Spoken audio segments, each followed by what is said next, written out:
kita sebagai orang tua mencontohkan kepada anak-anak kita. Jadi anak-anak itu sebenarnya kan menduplikasi apa yang dia lihat.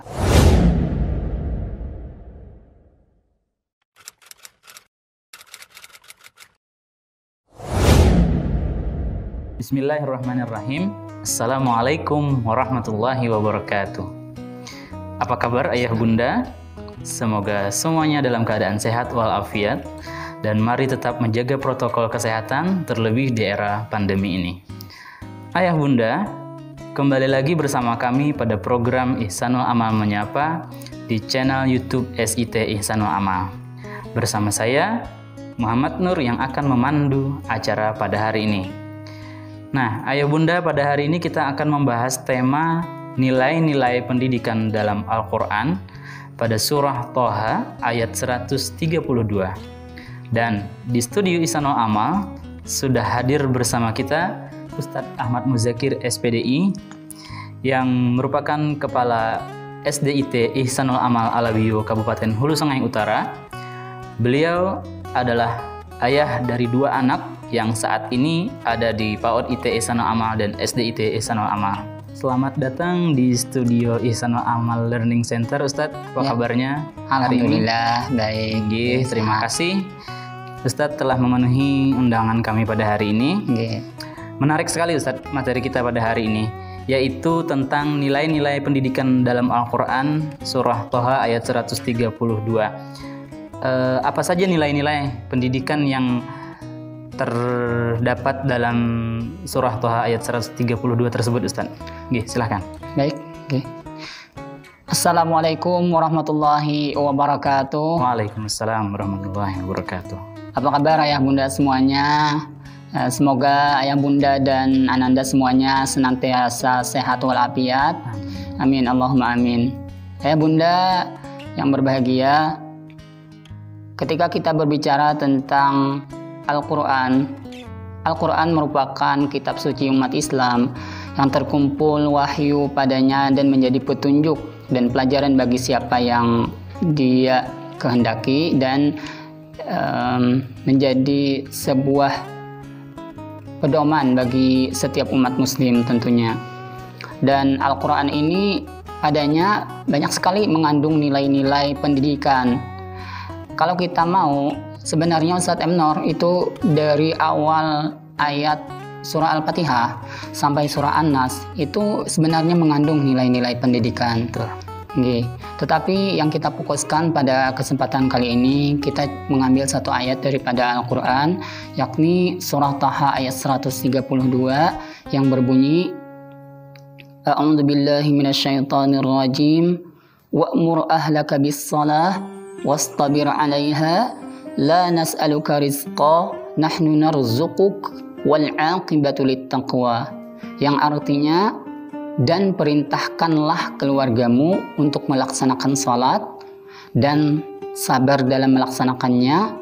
Kami tidak meminta rezeki kepadamu, kata Allah Subhanahu wa taala, tetapi kamilah yang memberi rezeki tersebut, dan Allah memberi balasan bagi orang-orang yang bertakwa. Ayat Al-Quran di surah Thaha ayat 132 ini sebenarnya Ustadz M. Nur itu, ayah bunda semuanya, ini masuk dalam kategori surah Makkiyah. Jadi di dalam Al-Quran itu ada 2 klasifikasi sebenarnya menurut dasar turunnya ayat tersebut. Jadi ada kategori Makkiyah, ada Madaniyah. Nah, kalau kategori Makkiyah ini ciri-cirinya biasanya berbicara tentang akidah, keimanan, kemudian biasanya ayat-ayat tersebut juga pendek-pendek, dan ayat ini turun ketika Rasulullah SAW berada posisi pas di Mekah. Kalau Madaniyah itu biasanya Nabi ketika waktu itu masih berada di Madinah, ayat tersebut itu biasanya berbicara tentang konteks sosial, kehidupan sosial. Kemudian ayat-ayatnya biasanya panjang-panjang. Nah, seperti itu. Kemudian di dalam surah Thaha ayat 132 ini masuk daripada kategori surah Makkiyah, Ustaz. Jadi kategori berbicara tentang keimanan. Nah, seperti itu. Nah, kemudian nilai-nilai pendidikan apa yang terkandung di dalam surah Thaha ini? Yang pertama yaitu adalah bertanggung jawab dalam mengontrol ibadah keluarga, yakni dalam perkara salat. Di potongan ayat itu berbunyi wa'mur ahlaka bis-shalah. Ini potongan ayat yang pertama. Wa'mur ahlaka bis-shalah. Jadi ada perintah Allah Subhanahu wa taala untuk yang menjadi kepala keluarga di sana untuk memerintahkan keluarganya, dalam hal ini anak dan istrinya, itu untuk melaksanakan salat. Nah, itu ada perintah Allah di sana. Ayat ini sebenarnya adalah Allah menyuruh Rasulullah Sallallahu Alaihi Wasallam agar Rasulullah SAW memerintahkan kepada Sayyidatina Fatimah untuk melaksanakan salat, Ustaz Menor. Seperti itu. Kemudian ini berlaku juga sebenarnya kepada kita semuanya sebagai umat Nabi Muhammad, kemudian juga sebagai orang Islam. Ayat ini jadi bukan saja mengenai kepada Rasulullah, tetapi kita semuanya. Ayat ini berbicara tentang yang pertama tadi, nilainya adalah tanggung jawab kita sebagai manusia untuk mengontrol atau masalah salat tadi. Itu menjadi kontrol ibadah di dalam salat. Jadi kita sebagai manusia terlahir di muka bumi ini tidak lepas dari tanggung jawab sebenarnya, Ustadz Menor. Jadi tanggung jawab misalnya presiden itu bertanggung jawab kepada rakyatnya, kemudian kita sebagai guru juga bertanggung jawab kepada siswa kita. Apalagi dalam kehidupan keluarga itu ayah bertanggung jawab pada istri dan anak-anaknya. Nah, demikian juga dalam hal ibadah. Jadi peran ayah bertanggung jawab juga terhadap keperluan spiritual atau keperluan ibadah keluarganya. Jadi harus ada kewajiban untuk bagaimana dia mendapatkan hasanah di dunia dan juga hasanah fil akhirah. Jadi bukan semata-mata dalam hal keduniawian, tetapi juga kehidupan akhirat juga harus diperhatikan daripada kepala keluarga tersebut. Dan ayat ini berbicara tentang itu di potongan ayat yang pertama seperti itu. Kemudian redaksi ayat wa'mur ahlaka bis-shalah ini sebenarnya terhubung juga dengan hadis Rasulullah Sallallahu Alaihi Wasallam, muru auladakum bis-shalah. Jadi Rasulullah juga memerintahkan kepada kita untuk senantiasa memerintahkan anak-anaknya untuk melaksanakan salat. Jadi kita sebagai kepala keluarga, kemudian siapa yang menjadi kepala keluarga di rumah tersebut untuk senantiasa mengajarkan anak, menyuruh anak untuk senantiasa salat. Nah, seperti itu. Kemudian Rasulullah sendiri menyuruh kita sebagai umat muslim itu agar senantiasa menyuruh anak itu di usia 7 tahun. Bahkan kata Rasulullah SAW itu apabila misalnya 10 tahun, usia 10 tahun itu masih tidak mau salat, itu boleh untuk dipukul seperti itu, tetapi pukulnya mungkin pukul kasih sayang, bukan pukul dalam artian kekerasan seperti itu. Jadi ada batasan-batasan juga, jangan sampai nanti kekerasan yang bermain di sana. Jadi mengajak keluarga untuk melaksanakan ibadah salat adalah tugas kita sebagai kepala keluarga, mengenalkan anak sejak dini tentang syariat salat itu harus sedini mungkin, supaya tadi jangan sampai nanti ketika misalnya usia dewasa itu agak sulit dibentuknya karakter anak untuk rajin terhadap salat. Nah, seperti itu. Nah, tadi nilai yang pertama Ustaz Nurra. Jadi kemudian ayah bunda semuanya, nilai yang kedua yakni adalah sabar dalam mendidik keluarga khususnya dalam hal salat ini. Jadi di redaksi ayat itu setelah wa'mur ahlaka bis-shalah wastabir 'alaiha. Jadi ada potongan ayat lagi wastabir 'alaiha. Jadi kita disuruh oleh Allah Subhanahu wa taala untuk bersabar terhadap perihal demikian. Artinya kita sabar di dalam melakukan taat kepada Allah Subhanahu wa taala. Jadi para ulama membagi sabar itu ada 3 macam, Ustaz Menor.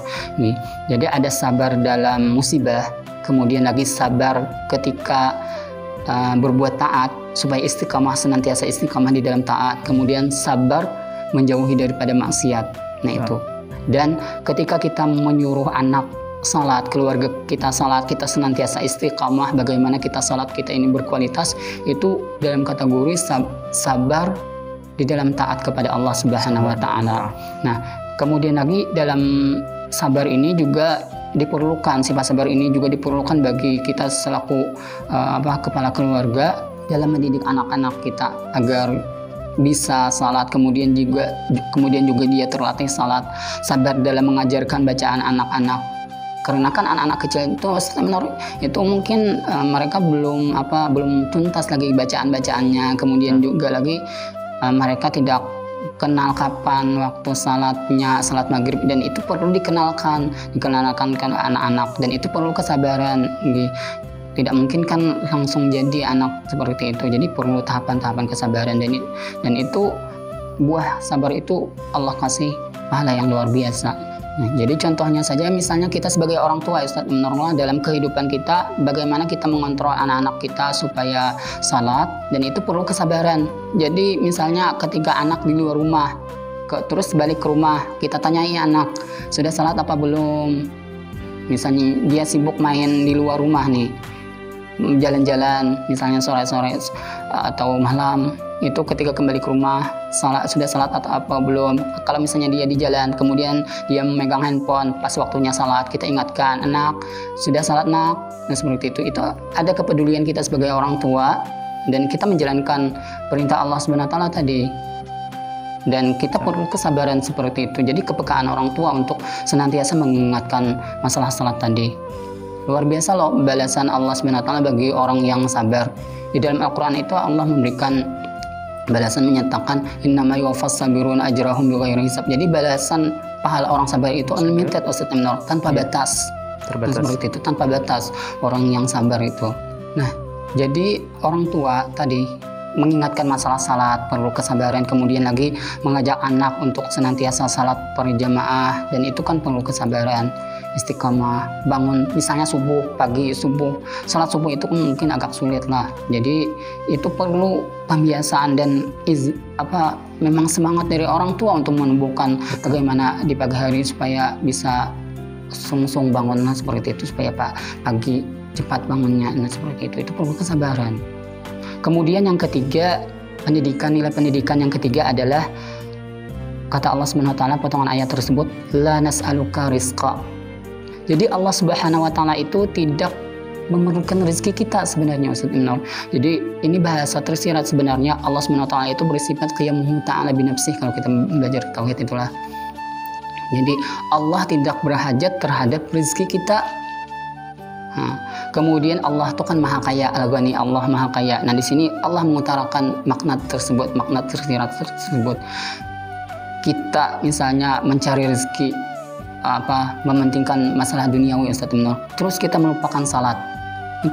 Untungnya itu untuk apa? Itu hanya sebatas duniawi. Kata Allah Subhanahu wa taala tadi, Allah sebenarnya tidak memerlukan rezeki kita, justru kita yang berhajat kepada Allah Subhanahu wa taala. La nas'aluka rizqa, kata Allah. Jadi semoga kita jangan sampai kita lebih mementingkan duniawi, misalnya tadi sibuk bekerja, kemudian lagi sibuk pergi ke sana kemari, kemudian lagi dinas misalnya ke sana kemari atau apa seperti itu, terus melupakan tadi masalah ibadah, melupakan ibadah anak-anak dan keluarga kita. Jangan sampai seperti itu. Artinya kita menggadaikan urusan akhirat kita lebih mementingkan duniawi kita. Jadi seolah-olah akhirat kita tergadai dengan duniawi kita. Jangan sampai terjadi seperti itu. Dan itu sebenarnya dicela oleh Allah Subhanahu wa taala. Allah Subhanahu wa taala tidak memerlukan rezeki kita. Jadi duniawi kita itu tidak berharga artinya di hadapan Allah Subhanahu wa taala. La nas'aluka rizqa, kata Allah di ayat tersebut. Allah tidak memerlukan rezeki yang kalian usahakan, itu tidak berharga jadinya ketika salat kita tadi kita tinggalkan. Nah itu. Jadi nilai pendidikan yang ketiga ini adanya keyakinan kita sebagai seorang muslim bahwasanya Allah Subhanahu wa taala itu tidak berhajat kepada rezeki kita. Nah itu tadi nilai pendidikan yang ketiga. Kemudian nilai pendidikan yang keempat itu apa? Nahnu narzuquk, kata Allah Subhanahu wa taala di potongan ayat tersebut. Kamilah yang memberi rezeki. Nah di situ Allah ini seolah-olah mengagungkan dirinya. Kalau kita di dalam tafsir itu, kalau kita membaca kitab tafsir itu, Nurullah, di dalam tafsir Al-Qurtubi itu dijelaskan bahwasanya penggunaan kata tahnu ini sebenarnya Allah SWT itu mentakzimkan dirinya, membesarkan dirinya. Tetapi ini sifat ini hanya boleh bagi Allah SWT. Kita sebagai makhluk tidak boleh, karena ada sifat kesombongan nanti jadinya. Jadi kalau kita belajar di dalam tauhid Aqidatul Awam itu ada 4 macam bentuk pujian Ustaz Nur. Yang pertama itu istilahnya tuh puji qadim bagi qadim. Jadi Allah memuji dirinya sendiri, itu puji qadim bagi qadim. Kemudian puji qadim bagi hadis. Allah memuji kepada makhluknya. Contohnya seperti apa? Allah memuji kepada Rasulullah, wa innaka la'ala khuluqin azim. Allah memuji akhlaknya Rasulullah sallallahu alaihi wasallam. Kemudian yang ketiga itu puji hadis bagi qadim. Pujian dari makhluk kepada Allah Subhanahu wa taala. Misalnya kita mengucapkan alhamdulillah, segala puji bagi Allah Subhanahu wa taala. Itu puji kita makhluk kepada Allah Subhanahu wa taala, itu puji hadis bagi qadim. Kemudian puji hadis bagi hadis, artinya sesama makhluk kita berterima kasih kepada kawan yang telah berbuat baik kepada kita, itu namanya puji hadis bagi hadis. Itu kalau belajar tauhid. Nah, konteks nahnu narzuquk tadi itu artinya Allah Subhanahu wa taala memuji dirinya sendiri, mentakzimkan dirinya sendiri, membesarkan dirinya sendiri. Tetapi di sini bukan berarti Allah tuh banyak. Nahnu itu kan sifatnya plural kalau kita belajar bahasa Inggris. Tapi yang dimaksud di sana adalah makna majazi, bukan makna yang arti sebenarnya. Tetapi di sana yang dimaksud adalah singular atau tunggal sebenarnya lah. Nah, ini di dalam tafsir Al-Qurtubi itu dijelaskan. Jadi nahnu narzuquk kata Allah Subhanahu wa taala. Jadi Allah punya otoritas untuk memberikan rezeki kepada makhluknya. Jadi bukan makhluk sebenarnya yang berkuasa terhadap rezeki tersebut. Nah itu tadi nilai pendidikan yang keempat Ustaz Emnor dan Ayah Bunda. Kemudian nilai pendidikan yang kelima. Nilai pendidikan yang kelima kalau kita merujuk kepada potongan ayat tadi, selanjutan potongan ayatnya tuh wal aqibatu littaqwa. Jadi adanya balasan Allah Subhanahu wa taala, nilai pendidikan yang kelima, adanya balasan Allah bagi orang yang bertakwa. Nah, maksudnya di sini adalah siapa sebenarnya orang yang bertakwa itu? Kalau kita merujuk kepada surah Al-Baqarah Ustaz Emnor ayat 2, A'udzubillahi minasyaitonirrajim, dzalikal kitabu la raiba fihi hudal lil muttaqin alladzina yu'minuna bil ghaibi wa yuqimunas shalah. Di sana tuh ada membunyikan alladzina yuqimunas shalah. Ciri-ciri orang bertakwa itu adalah orang yang senantiasa melaksanakan salat. Nah, di sana menggunakan fi'il mudhari Ustaz Emnor. Yuqimuna. Nah, yuqimuna ini sebenarnya fi'il mudhari kalau kita belajar nahwu. Fi'il mudhari ini menunjukkan al-fi'il mudhari huwa kullu fi'lin yadullu ala husuli amalin fi zamanil hadir awil mustaqbal. Jadi ada kontinuitas ketika orang telah memasuki usia baligh sampai dia meninggal dunia, maka kewajiban salat itu berlangsung terus menerus sampai meninggal dunia. Hatta atanal yaqin, sampai meninggal dunia. Jadi kewajiban salat itu berlangsung sampai kita meninggal dunia. Nah, kemudian balasan Allah bagi orang yang bertakwa itu seperti apa? Di dalam surah At-Talaq ayat 2 dan 3 itu Allah berfirman, "Wa may yattaqillaha yaj'al lahu makhraja." Barang siapa kata Allah Subhanahu wa taala bertakwa kepada Allah, tadi ciri orang bertakwa adalah senantiasa melaksanakan salat, yaj'al lahu makhraja, maka Allah memberikan solusi padanya. Nah, jadi solusi itu kadang datang ketika salat kita tadi benar sebenarnya kalau kita merujuk pada ayat tersebut lah. Jadi kita mendekat kepada Allah Subhanahu wa taala dengan salat kita benar, insya Allah solusi tadi akan datang. Wa yarzuqhu min haitsu la yahtasib. Ayat selanjutnya, dan Allah memberi rezeki yang tak disangka-sangka. Jadi balasan bagi orang yang bertakwa tadi. Jadi ciri-ciri orang bertakwa tadi adalah salatnya, mengerjakan salat dan salatnya itu benar. Insya Allah nanti Allah kasih yarzuqhu min haitsu la yahtasib. Jadi Allah kasih rezeki yang tak disangka-sangka. Nah, seperti itu. Kemudian di ayat 4-nya itu wa may yattaqillaha yaj'al lahu min amrihi yusra. Jadi kemudahan itu Allah datang, Allah kasih bagi orang-orang yang bertakwa. Itu balasan bagi orang-orang yang bertakwa. Ketika kita tadi mengerjakan salat, kita senantiasa di dalam ketaatan kepada Allah, kita bertakwa kepada Allah, kemudian keluarga kita juga takwa kepada Allah, melaksanakan salat, ibadah kita benar, salat kita benar. Insya Allah kemudahan itu akan datang kepada kita, menyertai kepada kita. Itu adalah balasan dari Allah kepada kita ketika kita melaksanakan salat kita dengan benar. Itu nilai pendidikan yang kelima. Baik Ustadz, terima kasih. Alhamdulillah tadi telah Ustadz paparkan 5 nilai pendidikan pada Al-Quran dalam surah Thaha ayat 132.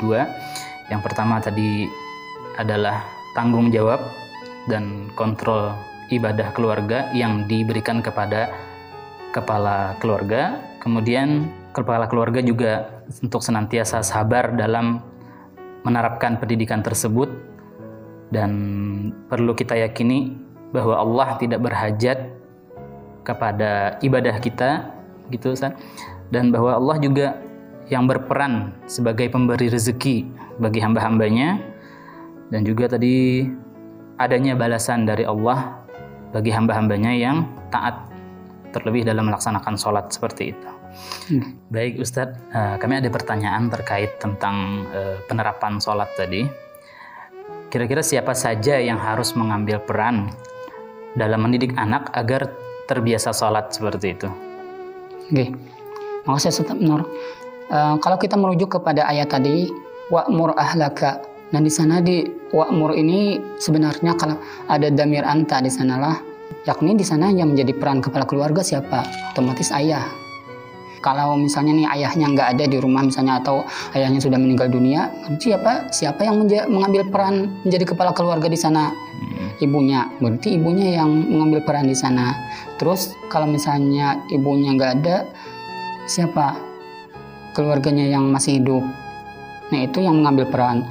Kemudian juga tentunya kalau kita mengacu kepada teologi pendidikan punya Ki Hajar Dewantara Ustaz Emnurullah, tanggung jawab pendidikan itu ada 3. Yang pertama itu guru. Jadi guru juga menjadi fasilitator sebenarnya lah untuk bagaimana anak tadi terbiasa melakukan ibadah salat. Nah, kalau kita di sekolah kan ada kontrol salat melalui buku penghubung seperti itu. Itu salah satu program sekolah sebenarnya mendukung terhadap pelaksanaan ayat ini. Kemudian yang kedua yakni orang tua. Nah, orang tua dalam hal ini keluarga, siapa yang berperan di sana. Dan yang ketiga masyarakat. Nah, jadi masyarakat ini bagaimana menciptakan iklim di sebuah tempat itu supaya terbiasa salat. Misalnya kan kayak pembangunan masjid, nah seperti itu. Adanya keterlibatan pemerintah seperti itu untuk bagaimana nilai-nilai agamis ini supaya tumbuh di tatanan masyarakat. Adanya kebijakan-kebijakan pemerintah yang bisa mendorong terhadap penerapan ayat-ayat tersebut. Misalnya contohnya Ustaz Emnur, penerapan misalnya anak lulus SD itu semua misalnya di kabupaten harus tuntas membaca Al-Quran. Nah, ada perdanya. Nah, seperti itu. Bisa juga nanti masalah salat ini dijadikan sebuah perda.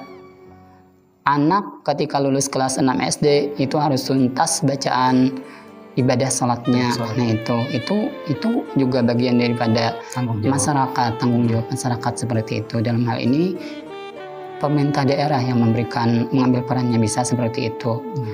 Lalu bagaimana pembiasaan salat ini Ustaz Emnur supaya bisa terlaksana? Nah, untuk menjadi sebuah pembiasaan itu yang pertama itu tahapannya adalah harus paham konsep dulu anak-anak. Jadi kita ajarkan dulu apa itu salat, apa-apa bacaan salat, gerakannya seperti apa, harus dikenalkan mereka. Jadi tahap pengenalan dulu, baru ke praktek, ke penerapan. Yang kedua ke penerapan. Penerapan ini kita bimbing anak-anak, misalnya anak pas salat itu kita di samping, anak kita salat kita di samping. Biasanya sampai salat sunat. Untuk yang salat sunat Ustaz Nurullah, kalau salat fardu kan kita ke masjid membawanya, itu prosesnya. Kemudian yang ketiga pembiasaan salat. Nah, pembiasaan salat tadi berlangsung terus menerus, itu adanya kontrol dari kita. Anak tuh setiap hari kita godok untuk bisa salat tadi supaya bisa dia sadar salat tadi. Jadi memang harus dibiasakan. Jadi dari asalnya mungkin baru 60% mampunya, kemudian pahamnya baru 60%. Nah, ada progresnya setiap hari, setiap pekanan itu ada hafalan. Misalnya masalah hafalan salat, anak ini sudah hafal ini, kemudian nanti minggu depan hafal ini. Jadi meningkat adanya progres itu, kemudian masuk ke pembiasaan. Jadi terbiasa anak nanti salat seperti itu. Kemudian juga kita tanamkan urgensi salat itu apa, pentingnya salat itu apa. Nah, itu kita kenalkan kepada anak-anak kita supaya dia memang sadar salat itu bukan lagi menjadi sebuah kewajiban, tetapi keperluan bagi dirinya. Baik Ustadz, jadi peran pendidikan salat tadi tidak hanya tanggung jawab keluarga, namun juga guru dan masyarakat umum, seperti itu.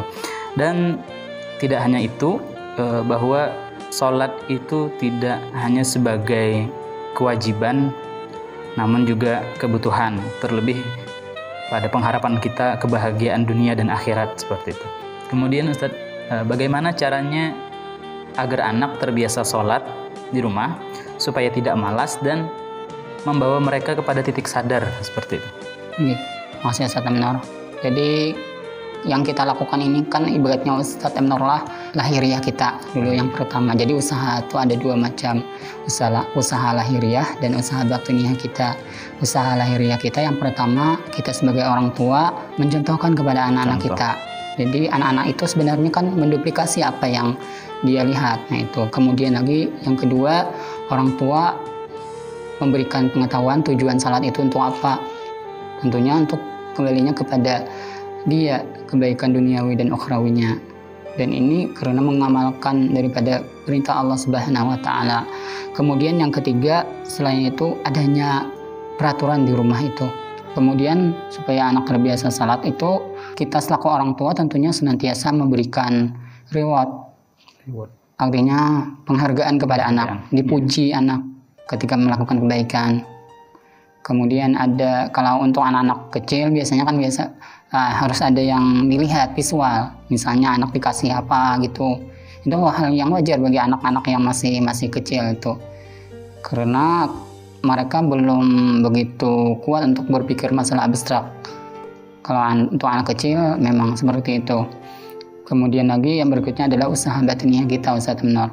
Usaha batiniah kita sebagai orang tua tentunya tidak lepas untuk senantiasa mendoakan anak-anak kita dan keluarga kita supaya terhindar dari api neraka. Kemudian lagi supaya keluarga kita senantiasa melaksanakan ibadah salat.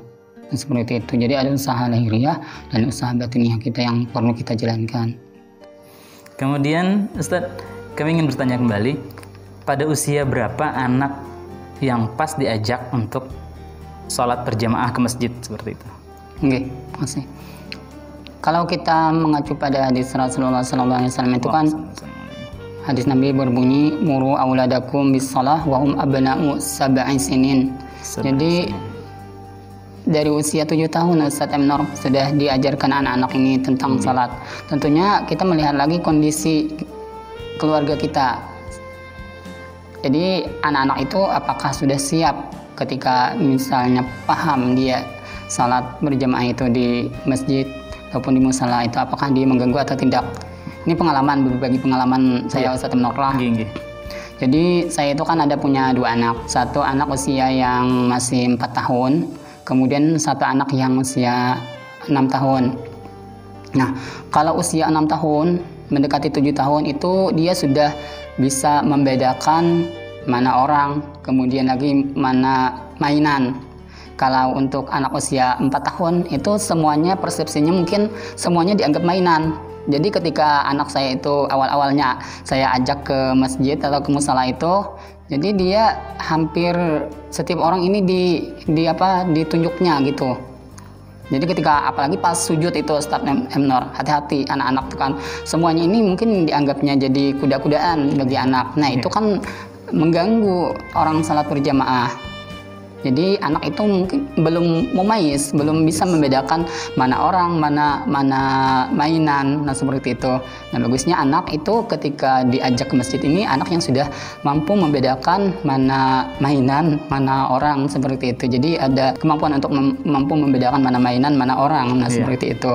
Dan bisa dikondisikan anak. Jadi kembali lagi pada orang tua sebenarnya ketika di rumah anaknya ini sudah bisa nggak dilepas ke masjid itu, paham nggak dia sedang salat. Kalau dia masih menganggap itu main-mainan, itu sebaiknya di rumah saja. Nah seperti itu. Alangkah lebih bijaknya ketika anak-anak sudah mampu memahami bahwa sholat itu adalah ibadah, seperti itu ya. Lebih kepada menjaga ketertiban ibadah juga, seperti itu. Kemudian Ustadz, apa kira-kira pesan dan doa apa saja agar anak-anak dan keturunan kita menjadi anak-anak yang soleh dan solehah? Jadi harapan kita tentunya kita sebagai pribadi muslim, karena ini menyangkut kehidupan kita di kemudian hari. Kita harus senantiasa menjaga ibadah salat kita, sebab dengan ibadah salat kita maka tegaklah agama kita, seperti itu. Kalau kita tidak mengerjakan salat, kita tidak memperdulikan salat, berarti kita telah merobohkan sendi-sendi bangunan agama kita. Nah, kemudian lagi Nabi Ibrahim alaihissalam mengajarkan kepada kita bagaimana anak-anak kita senantiasa mengerjakan salat. Itu ada di surah Ibrahim ayat 40. Rabbi ja'alni muqimas shalah wa min dzurriyyati rabbana wa taqabbal doa. Kata Nabi Ibrahim, ya Allah, jadikanlah diriku ini orang yang senantiasa mendirikan salat, wa min dzurriyyati, dan anak-anakku dan cucu-cucuku. Kemudian lagi Rabbana wa taqabbal doa, ya Allah kabulkanlah doa-doa kami. Nah, ini doa Nabi Ibrahim. Jadi bagus doa ini dibaca setiap selesai salat, ataupun ketika kita misalnya pas di waktu malam-malam, di bangun malam, nah seperti itu. Kemudian lagi doa kita yang biasa kita baca Ustaz Menor, Rabbana hab lana min azwajina wa dzurriyyatina qurrata a'yun waj'alna lil muttaqina imama. Nah, doa ini juga bagus kita baca supaya anak-anak kita semuanya senantiasa menjadi orang yang saleh seperti itu, dan keturunan kita menjadi orang yang saleh. Terima kasih kepada Ustadz Ahmad Muzakir yang tadi telah memberikan paparan pendidikan nilai-nilai pada Al-Quran Surah Toha ayat 132 tadi. Sama-sama. Masya Allah, tidak terasa waktu telah berlalu dan acara Ihsanul Amal Menyapa ini juga harus kita akhiri. Insya Allah akan ada sesi menarik lainnya yang ditayangkan pada acara Ihsanul Amal Menyapa. Wassalamualaikum warahmatullahi wabarakatuh. Waalaikumsalam warahmatullahi wabarakatuh.